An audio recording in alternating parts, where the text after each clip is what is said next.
Based on a true story, a nun receives divine visions while hiding a sinful relationship with her apprentice. Benedetta and her parents, Giuliano and Medea, stop by a statue of the Holy Mother to pray. However, a group of bandits surrounds them and steals Medea's necklace. Benedetta threatens that the Holy Mother will punish the men. As if proving her, a bird sends droppings on the man who took the jewelry. Amused, the bandits decide to return the necklace and leave. This allows the family to reach Pescia. Upon arriving at the monastery, Giuliano offers Abbess Felicita fruits and wine for taking his daughter, promising to send more yearly. Still, the abbess asks for a deposit. The man recounts how Benedetta was born sickly, and God saved her, so they promised to give her to him. Felicita has heard similar stories before, so the father needs to convince her to choose Benedetta out of other applicants for their nunnery. With that, Giuliano agrees to send more payments. Soon, Sister Jacopa collects simpler clothes for Benedetta. When she notices that the girl brought her own statue of Mother Mary, she takes it, insisting that they only pray to the one at the monastery. That night, the girl tries to sleep in her bare room but struggles. She sneaks out and prays to Mother Mary when the platform under the statue breaks and it drops over Benedetta. The nuns arrive to take the figure off the girl, who explains that she went to pray when the statue suddenly fell. Some call it a miracle that Benedetta is unharmed and the statue wasn't broken, but Felicita insists that miracles don't happen so often. Years later, Benedetta acts as Mary in a play in the church when she has a vision of Jesus calling her his wife. After the play, the nuns and their guests enjoy a banquet where Benedetta tells her mother that she saw Jesus and he called her his wife. Medea, however, dismisses this. As her parents are about to leave, a peasant woman runs inside the monastery and grabs Benedetta, begging to be saved. A man then arrives and pulls her away forcefully, causing the nun to fall. Because of this, Giuliano knocks the man down. Felicita stops the fight, and the desperate woman, Bartolomea, tells the abbess that she loves Christ, so they should let her stay in the monastery. The man reveals that he's her father, and they don't have money to pay for the monastery. Pitying her, Benedetta asks her parents to help, so Medea spontaneously offers to pay for Bartolomea's stay. Giuliano complains about this, but the abbess sees an opportunity and reminds the father that the rich cannot enter heaven, so she encourages him to save the woman. Convinced, Giuliano agrees and even pays Bartolomea's father to leave the woman alone. That evening, Benedetta helps Bartolomea bathe to prepare her for her new life. During this, the apprentice slips, leading the nun to awkwardly touch her. This sparks something in Benedetta, but she ignores it. She soon notices the bruises on Bartolomea's legs, so the new apprentice shares that after her mother died from the plague, her father tried to take her as his new wife. She refused, but he forced her, like how her brothers used her before. This was why she wanted to escape. Benedetta comments that beauty can sometimes be a curse, which surprises Bartolomea since she's never had a mirror to see her reflection. With this in mind, the woman approaches the nun closer to see herself in Benedetta's eyes. Just then, Sister Christina finds them, so the two head back to their rooms. Before parting ways, Bartolomea kisses her new friend.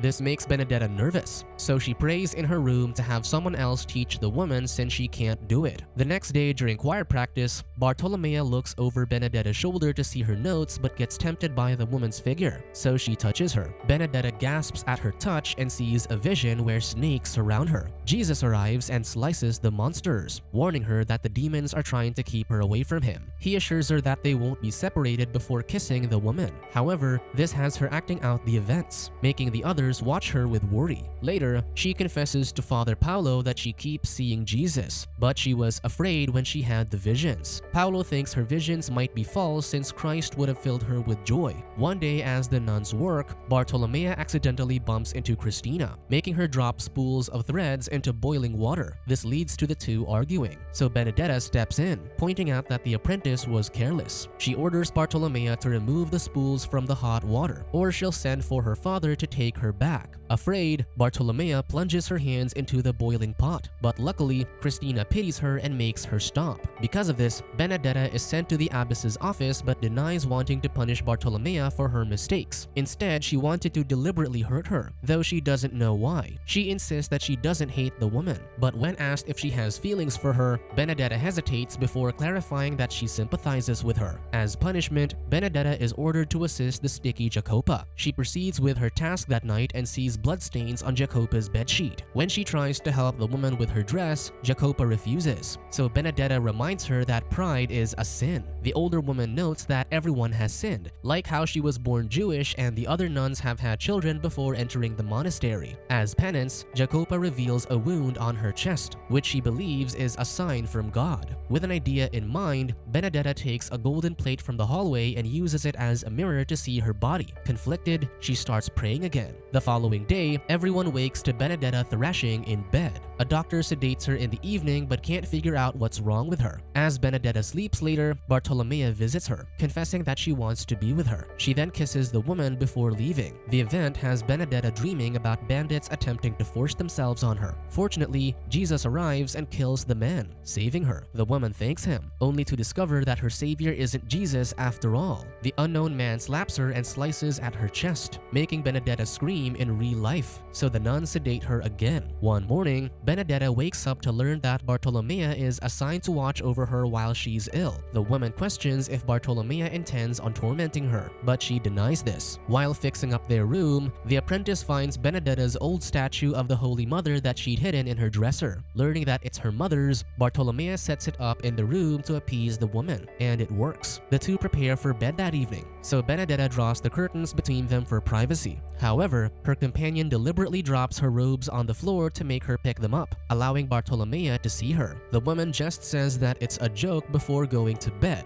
though she can't help but think of her companion's body as she goes to sleep. Later, Benedetta dreams of Jesus asking her to show herself to him. When she points out that she's not allowed to, he assures her that she shouldn't be ashamed in front of him, so she does as she's told. At his command, Benedetta reaches her hand to his, and she starts feeling pain. Bartolomea wakes up to hear her crying, and when she checks, she finds wounds on Benedetta's hands. In the morning, Benedetta presents her wounds on her hands and feet similar to Jesus Christ's. Thinking that this is a stigmata that identifies her as a holy woman, many of the nuns kneel before her, though Felicita is doubtful. She later asks the woman if she was praying when the wounds appeared, so Benedetta tells her that it happened while she was dreaming. Felicita remarks that all holy figures who received the wounds got them during prayer, but Bartolomea insists that Benedetta is telling the truth. Abbot Alfonso, the head of the monastery, is soon called to investigate Benedetta's stigmata, which won't stop bleeding. However, her forehead doesn't have marks for Jesus' crown of thorns. Still, the abbot considers believing Benedetta, much to Felicita's surprise. The two later discuss the matter in the abbess's chambers, but they're interrupted when they hear Benedetta screaming. When they check, her forehead bleeds, and she shouts in a male voice, threatening them with a plague for doubting his wife. Benedetta then collapses, and Christina steps on a broken shard, making her doubt that her wounds miraculously appeared. Learning this, Felicita warns the abbot against taking Benedetta seriously, but the man refuses to risk bringing heaven's wrath on them. Soon, Benedetta's condition spreads amongst the people, who now believe that she's a saint. Christina urges the abbess to discredit the woman, but Felicita knows that they don't have evidence to convince everyone. One night, Benedetta dreams about Jesus giving his heart to her, so she wakes Bartolomea, telling her to see it for herself. With this, Bartolomea reaches to her chest, and the woman gasps at her touch. The leaders of the monastery eventually appoint Benedetta as the new abbess of the nunnery, believing that Jesus chose her. Christine protests, saying that the nuns should choose their abbess. Alfonso asserts that this is God's will, while Felicita orders Christina to stand down, accepting her demotion. After this, Felicita gathers her belongings from the chamber but reveals a hole in the wall before leaving. Benedetta and Bartolomea arrive afterward, but before they can get comfortable, they learn that Jacopa's condition has worsened. Christina and Felicita volunteer to watch over the ill woman, and during this, the younger nun expresses her anger about the former abbess's demotion. Felicita explains that this is a ploy to get the monastery more financial backing. Christina questions, calling Felicita her mother, but the woman reminds her not to say it within the nunnery. Felicita advises her daughter to stop fighting since it will put a target on her back before leaving. Just then, Jacopa wakes from a nightmare before passing away. Thinking that this is an omen, Christina approaches Paolo and lies that she witnessed Benedetta inflicting the stigmata on herself. That evening, Benedetta teaches Bartolomea how to write when the latter uses the chance to kiss the new abbess. When she doesn't reject it, the two take their activities to bed. The next day, Paolo encourages Cristina to tell everyone what she confessed to. Hesitantly, the woman tells them that she saw Benedetta inflicting the wounds on herself. To her surprise, Felicita asserts that Cristina wasn't there when the new abbess got her wounds. Suddenly, Benedetta screams in a male voice, ordering the woman to be punished for lying. Paolo agrees, so Cristina weeps and punishes herself in front of everyone. That evening, Bartolomea shows Benedetta that she carved her old statue to use in bed. They proceed to use it, unaware that someone is watching from the hole in the wall. Suddenly, a red light comes from outside as a comet passes by. As everyone watches this, Cristina appears over the roofs and throws herself off the structure, ending her life. Felicita rushes to mourn her daughter, but Benedetta reminds her that she must bless her body since Cristina took her own life, which is considered a sin.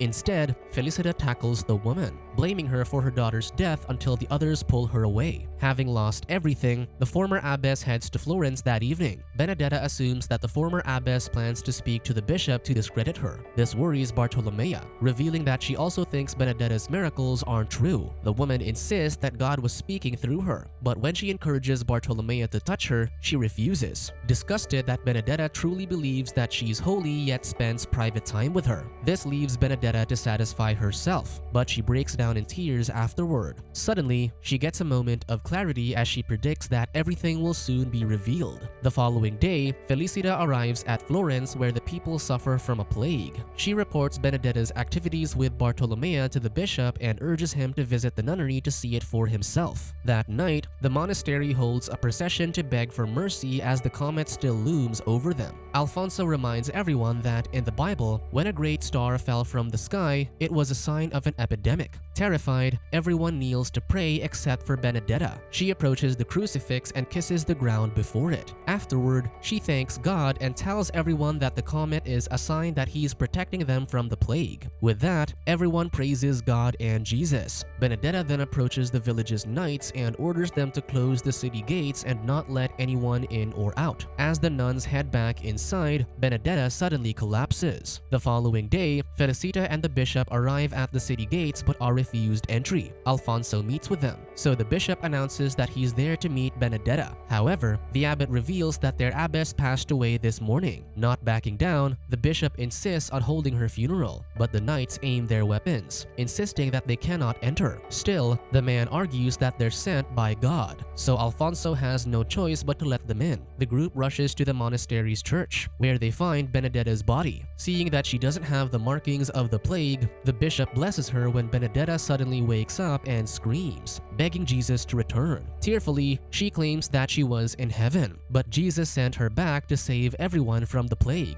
However, the bishop declares that hell awaits her and arrests her for her secret relationship. The following day, Benedetta stands trial, and Felicita testifies that she's seen the abbess sharing her bed with Bartolomea. She reveals that she witnessed this through a secret hole in the room, and Alfonso points out that spying is also a sin. He believes that Felicita is spouting accusations out of jealousy, but the bishop reveals that the woman's testimony isn't their only evidence against the abbess. He calls on Bartolomea to question her, and she denies the accusations, even when Felicita recounts how the woman carved a statue to satisfy Benedetta. This shocks the others, while the bishop calls their actions blasphemous and deserves the death penalty. Still, he gives Bartolomea a chance to save her soul by confessing, but the woman asserts that the allegations are true. Because of this, the bishop and his men drag Bartolomea to the dungeon to torture the confession out of her. The abbess is soon called to speak to the bishop next. Noticing him massaging his feet, she offers to wash and massage them for him, though he wonders if she's seducing him. The woman returns the question, wondering how he'd be familiar with such actions. Just then, she notices something on his leg but doesn't tell him. Suddenly, the bishop's men arrive, bringing a wounded Bartolomea. Benedetta rushes to embrace the woman, but Bartolomea pushes her aside, revealing that she is already confessed to their relationship. She yells at the abbess, accusing her of seducing her to sin.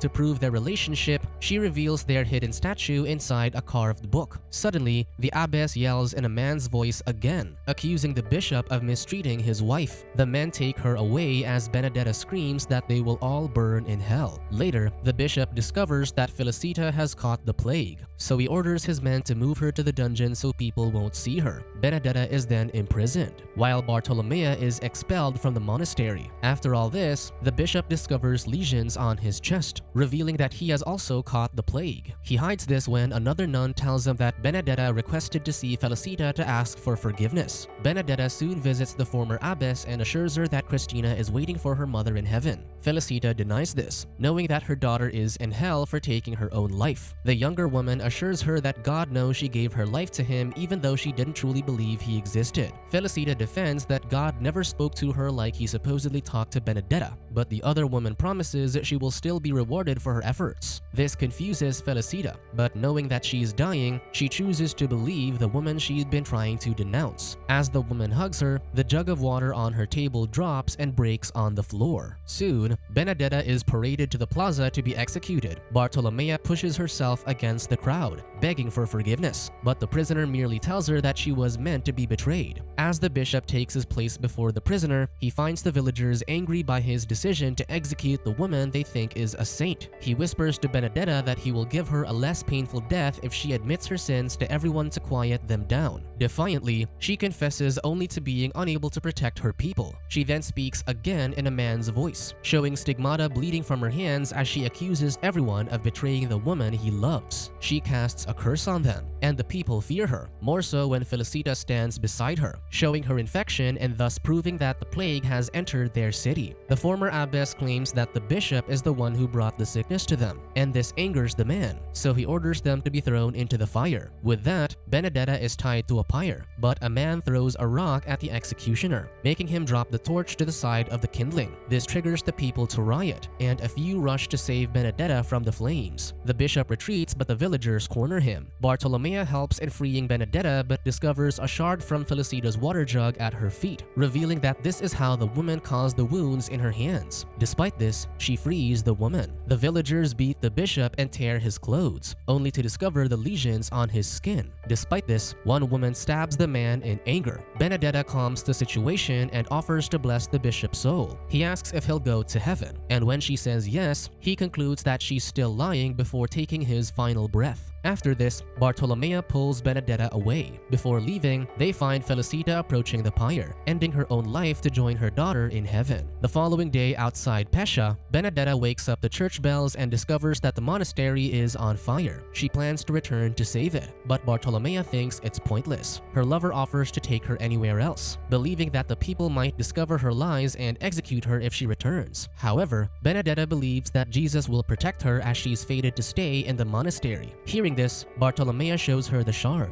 revealing that she knows the woman faked her stigmata. Benedetta still believes that even if the villagers try to burn her again, she won't die. Realizing that the woman is mad, Bartolomea screams at her as Benedetta walks away, choosing the convent over her. After this day, Benedetta is imprisoned in the monastery until her death at the age of 70. Despite this, one of her predictions did come true since the plague never spread in Pescia. Subscribe to watch more videos like this, turn on notifications and leave a like to help the channel out. Thank you for watching.